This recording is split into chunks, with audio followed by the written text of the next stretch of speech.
राम रावण का महायुद्ध समाप्त हो चुका था। रावण अपने कुटुंब सहित नष्ट हो चुका था। 2 मिनट की यह कहानी दोस्तों रोंगटे आपके खड़े कर देगी। अंत तक जरूर सुनिए। जगत को त्रास देने वाला रावण अपने कुटुंब सहित नष्ट हो चुका था। कौशलाधीश राम के नेतृत्व में चहुओर शांति थी। राम का राज्याभिषेक हुआ। राजा राम ने सभी वानर और राक्षस मित्रों को सम्मानित किया और ससम्मान विदा किया। अंगद को विदा करते समय राम रो पड़े थे। हनुमान को विदा करने की शक्ति तो श्री राम में थी ही नहीं। माता सीता भी उन्हें पुत्रवत मानती थी। हनुमान अयोध्या में ही रह गए। राम दिन भर दरबार में शासन व्यवस्था में व्यस्त रहे। संध्या जब शासकीय कार्यों से छूट मिली तो गुरु और माताओं का कुशल क्षेम पूछने अपने कक्ष में आए। हनुमान उनके पीछे पीछे ही थे। राम की निजी कक्ष में उनके सारे अनुज अपनी अपनी पत्नियों के साथ उपस्थित थे।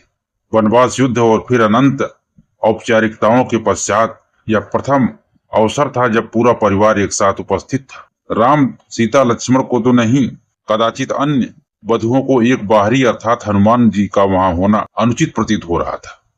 क्योंकि शत्रुघ्न सबसे छोटे थे, अतः वे ही अपनी भाभियों और पत्नी की इच्छा पूर्ति हेतु संकेतों में ही हनुमान जी को कच्छ से जाने के लिए कह रहे थे। नमस्कार दोस्तों, हमारे मोटिवेशनल आर के ब्लॉग चैनल में आप सभी का बहुत बहुत स्वागत है।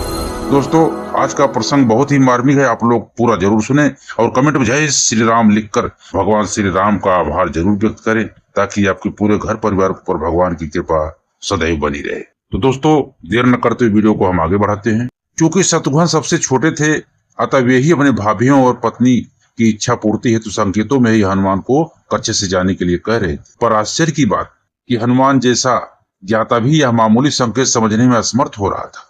अस्तु उनकी उपस्थिति में ही बहुत देर तक सारे परिवार ने जी भर बातें की। फिर भरत को ध्यान आया कि भैया भाभी को भी एकांत मिलना चाहिए। उर्मिला को देख उनके मन में हुक उठती थी, परंतु हनुमान वहीं बैठे रहे। उन्हें देख अन्य सभी उनके उठने की प्रतीक्षा करने लगे कि सब साथ ही निकले बाहर। राम ने मुस्कुराते हुए हनुमान से कहा, क्यों वीर, तुम भी जाओ, तनिक विश्राम कर लो। हनुमान बोले, प्रभु आप सम्मुख हैं, इससे अधिक विश्रामदायक भला कुछ हो सकता है? मैं तो आपको छोड़कर कहीं जाने वाला नहीं हूँ। शत्रुघ्न तनिक क्रोध से बोले, परंतु भैया को विश्राम की आवश्यकता है।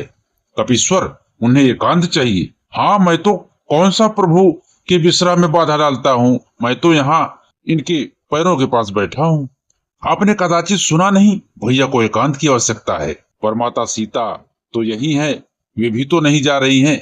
फिर मुझे क्यों निकालना चाहते हैं आप? भाभी को भैया के एकांत में भी साथ रहने का अधिकार प्राप्त है। क्या उनके माथे पर आपको सिंदूर नहीं दिखता? हनुमान आश्चर्यचकित रह गए। प्रभु श्री राम से बोले, प्रभु क्या यह सिंदूर लगाने से किसी को आपके निकट रहने का अधिकार प्राप्त हो जाता है? राम मुस्कुराते हुए बोले, अवश्य, यह तो सनातन प्रथा है हनुमान। यह सुन हनुमान तनिक मायूस होते हुए उठे और श्री राम जानकी को प्रणाम करते हुए बाहर चले गए। प्रातः राजा राम का दरबार लगा था। साधारण औपचारिक कार्य हो रहे थे कि नगर के प्रतिष्ठित व्यापारी न्याय मांगते दरबार में उपस्थित हुए। ज्ञात हुआ कि पूरी अयोध्या में रात भर व्यापारियों के भंडारे को तोड़ तोड़कर हनुमान उत्पात मचा रहे थे।